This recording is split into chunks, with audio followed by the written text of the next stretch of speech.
weekend, I was told AEW Double or Nothing. And Brandon, you want to know who told me that?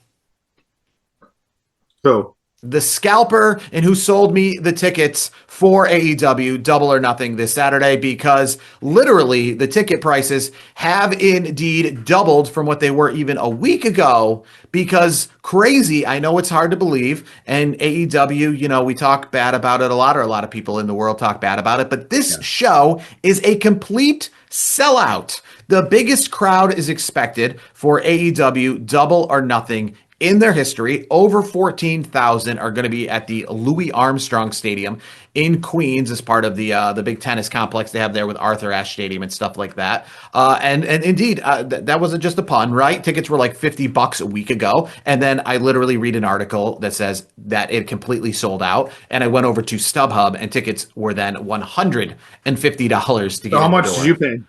Just about that. A little bit less than that. So you're going. I am going AEW Double or Nothing on Sunday. I am going. It is, because of the holiday weekend we have here in New York City. And it's not just AEW pay-per-view, but I think traditionally this is one of the bigger ones.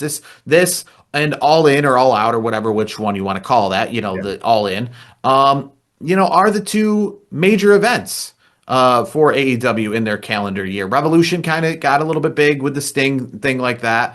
But Double or Nothing and All In, I think, or All Out, whatever. The one this All In, I think that's the most recent one, right? They can't decide which one is they want to be the stadium. They just kind of flip flop it. Yeah, All In, the one that they are going to do again in Wembley for a third time, and they did last year in Texas and things like that. Yeah. That's, I think, their biggest one based on obviously the stadiums they picked to go to these. But I think this is obviously the origin story. This is the first pay-per-view event that they ever put on prior to even having a weekly television show, right? Debuting in Las Vegas. That's where the Double or Nothing name comes from. Surprised there isn't a casino gauntlet match. It's not too late to add that. I'm imagining that still has a chance, right? Yeah. But this is overall the 8th Double or Nothing. It's going to be, like I said, the largest attended one based on it being a complete sellout. So let me ask you, it's in a new location, right? They did all those years in Las Vegas. Last year they did it in Glendale, Arizona. 14,000, literally no seats extra to be had because they're going to sell out the whole place all around. Is that a surprise to you? Or is AEW getting a little bit of momentum?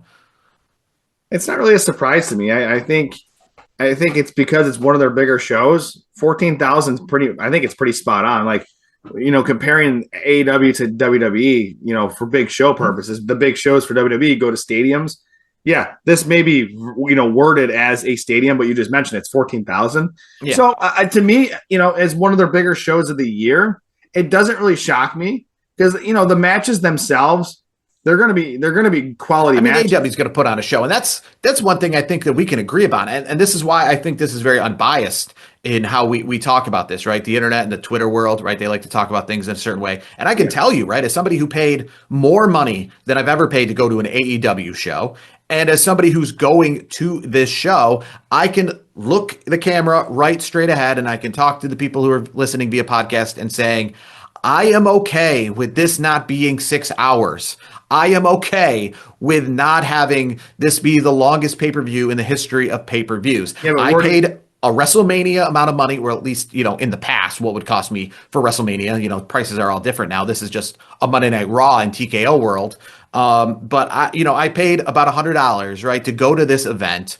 I'm driving far to go to this event, and if it ends at 11 p.m. instead of 1 a.m., I will not feel gypped. So for all those people out there who go, well, why do you want it shorter? You're just AEW haters. I'm paying. I'm going to be there. I want my money's worth. I don't think I need 6 hours to get my money's worth. I'm probably not even going to try to get to the arena more than earlier for the buy-in matches that they have, because I know how many matches are already on the main card. Less is sometimes more. Yes, and there are specific matches. I would say, card-wise, it is a decent card. It's a lot going on. There are some things I'm looking forward to on this card, but we'll talk. I don't know if you saw Dynamite in the Collision and the big thing they did this past week where Darby Allin's been essentially defending the championship every single week. Yeah, he defended it against Speedball Mike Bailey in a great match on Dynamite this past week. And to be honest with you, it was like disappointing because that's actually a match that I'd be fine if it was main eventing this pay-per-view. Big fan of Speedball Mike Bailey. Does that we know you've been talking about him for years. Does that take away from, world championship match that we have on this card? The fact that, like Roman Reigns and CM Punk were not, were feuding prior to WrestleMania, but CM Punk wasn't like just defending the belt every week on Monday Night Raw leading up to his match at Roman Reigns. I think that kind of takes away. What do you think? No, I think it's AEW trying to be different. I think AEW is not trying to do. I mean, they do a lot of stuff different. Don't get me wrong there. I don't want the internet wrestling community coming after me about that. Mm-hmm. But I think this concept where it's kind of like, yeah, Darby's just going to defend it all the time, and that I think that's kind of cool. I like it. That's one of the things. Bruce is calling for a championship match next week if he's still the champion, kind of thing. Yeah, I mean, I'm okay with it because nothing against your guy because he is your guy. Speedball Mike Bailey. Mm-hmm. It's a step up when you go to MJF. That's just the facts of life. So yeah, I think it's okay when you're doing these Dynamite matches against guys that maybe are more mid-carders at this stage versus, when you get to the big shows, you got the MJFs of the world, and that's a big difference. MJF is, he's the PLE, the pay-per-view kind of guy. Speedball at this stage, he can, but for this title, I would say Dynamites are perfectly fine. So this formula does work. So I will give AEW credit for that. It does work, and I think Darby Allin and MJF is going to be a good match this week. Now, Darby Allin and MJF, we'll just get right to that. Title versus hair. Now, if it was hair versus hair, this would be easy. Darby Allin will shave his head. He'll get a tattoo on his forehead. He'll do anything. So if it was like you had to do something wild, Darby Allin to be the first to volunteer himself to do it. But it's MJF's hair on the line if he loses this match. So who is leaving Long Island, essentially, MJF's home area, as the champion? MJF's keeping the hair. I think MJF's going to get the title. I think Darby's been fun. Like you just mentioned, he's been putting it on the line every single week. But I think they're gonna throw MJF in the mix there and let him carry the torch into the summer. It's kind of reminding me a little bit. It's about 9 years ago to the date of us recording that one person became champion that we never saw coming in the WWE with Jinder Mahal beating Randy Orton and becoming the world champion. Nobody ever saw that coming. And that's kind of how Darby Allin, right? We didn't think when he had his championship match on a Dynamite after becoming the number one contender at the previous pay-per-view, that he would, cash that in immediately and become, champion right away. I know obviously that happened right before WrestleMania. That was kind of one of those things that kind of steal the spotlight from WrestleMania, if you will. So he's been champion for just about 1 month since winning it on Dynamite. He's defended it a bunch of different times. But you think we're going back to MJF this Sunday? I do. I do. I think they want to put that. I think AEW would be smart to put it on MJF. I mean, I like Darby, but I don't think Darby should be the face of the brand. I think MJF is the guy who should be the face of the brand. So that's why it just makes too much sense for me.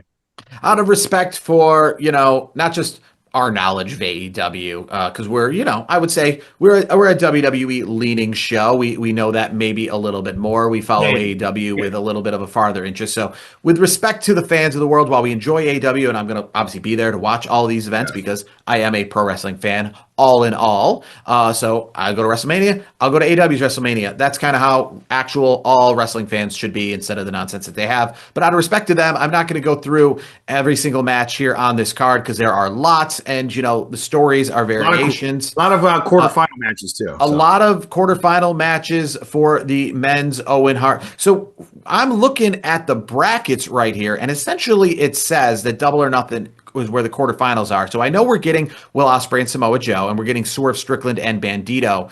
Mark Davis and Jack Perry, as well as Claudio Gastonoli and Brody King are in the quarterfinals. Are they going to add those matches? We've got 9 matches on the main card right now as it is, I think, with like 3 on the pre-show. You think they're adding those too, or are we going to get those at another time to kind of maybe be on a Dynamite? Because again, Dynamites every week are like 3 hours long already. I don't think we need them. Yeah, I think they'll slide over to Dynamite. As much as I would like to see those matches, maybe in place of some matches on this card. It's a heavy card, right? Because you're going to have also a women's Owen Hart quarterfinal match. Just one of them. There's three other ones on top of that, including we're waiting a winner to face Alex Windsor. I don't know how they're determining that. I know they have a tag team match on the pre-show. I love this stipulation in the world of AEW. It's kind of the opposite of one stipulation we have on the card, which is a no time limit match between Jon Moxley and Kyle O'Reilly. But on the pre-show, we have a 5-minute timed match between Divine Dominion, which is Megan Bayne and her tag team partner, and Zeta Steele and her tag team partner, Vivian Vane. I like that. We need more AEW speed style matches, if you will, on these cards. I agree with that.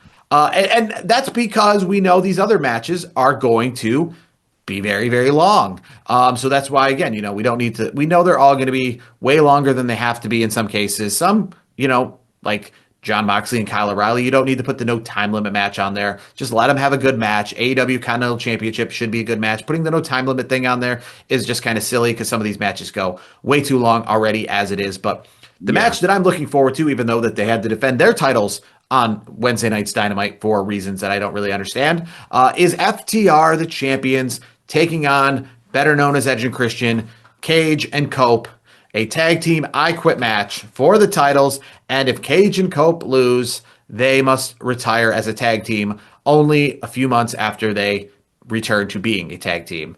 So who is leaving, Double or Nothing, as the tag team champions? I mean, Cage and Cope are not getting any younger. They've been doing it since we were kids. I mean, and they've been hinting at retirement for a while. I feel like I've seen different things all over the internet and whatnot. I'm gonna go FTR. I think FTR is gonna. I think they're gonna win, and I think Cage and Cope are gonna retire as a tag team. I think that might be by design. Maybe they do retire as a tag team, and they go out. They go out with their friends because FTR. We all know it's been documented that during Edge, when he was Edge in WWE, he worked with the FTR boys like to get himself ready in North Carolina to get ready for his return after all those years before. So I think, the friendship between both tag teams is pretty apparent. And I think that's the way Edge and Christian, as I like to call them, not Cage and Cope, but I think that's how they're going to go out. Yeah, just like kind of like Darby Allin, what you're saying, right? A little bit of just kind of like, it seems like WrestleMania, right? Where sometimes we have during WrestleMania seasons, we have like Brock Lesnar returns and things like that just to create like a quick little story, a quick little thing going on. So with Darby Allin becoming champion, that was just kind of to grab our attention, to swerve it back to the people like MJF. And with this of Cage and Cope reuniting to be a tag team, just to do it, to get, one last chance to be in front of the crowd as a tag team, not trying for a long run here, just trying to get that one more match forward. So yeah, I mean, I think they're going to probably win the belts. That would be my guess, though. I do think, though, their time is probably closer to the end, obviously, than it is beginning. I think that's just inevitable. But it is exciting to see Edge and Christian. I think that is definitely something I'm looking forward to as somebody who is a, more of the casual AEW fan who likes the WWE aspect of it. I'm looking forward to Stadium Stampede. Again, not to disrespect anybody who's like, a much hardcore AEW fan, but it's, realizing why all these people are working with each other and friends with each other, because one team is the Elite with Kenny Omega, who returned a little while ago, with Jack Perry, with the Young Bucks, with the Hurt Syndicate, with Chris Jericho, now just going by Jericho, I guess, for the time being, against Ricochet and the Don Callis family, where Andrade's in that since his return to AEW. So a lot of just David Finlay from New Japan fame, a lot of people in this match. I couldn't exactly tell you why these people don't like each other with a long thesis, but I'm going to just watch this match and hopefully be entertained by it. Yeah, I mean, I feel like these matches get kind of drawn out, like these type of matches. I'm just, all over the arena, though. I mean, I've never, seen one of these in person, so it should be fun. I know, obviously, this was something that came out of necessity during COVID, to think outside of the box, right? Because this happened, at the Daly's place. Remember, they went down on the Jacksonville Jaguars field and were running golf carts over each other. So it kind of was created out of necessity. So, it's going to be entertaining nonetheless. A match that I'm looking forward to is Mox and O'Reilly. Mm-hmm. I think, obviously the whole no time limit. Okay, we get that. You're not going to have a time limit anyways because you're just going to let them wrestle all night. But I'm looking forward to that. I think those two are going to have a great match. I think Samoa Joe, Will Ospreay as well. Those guys are, top of the game.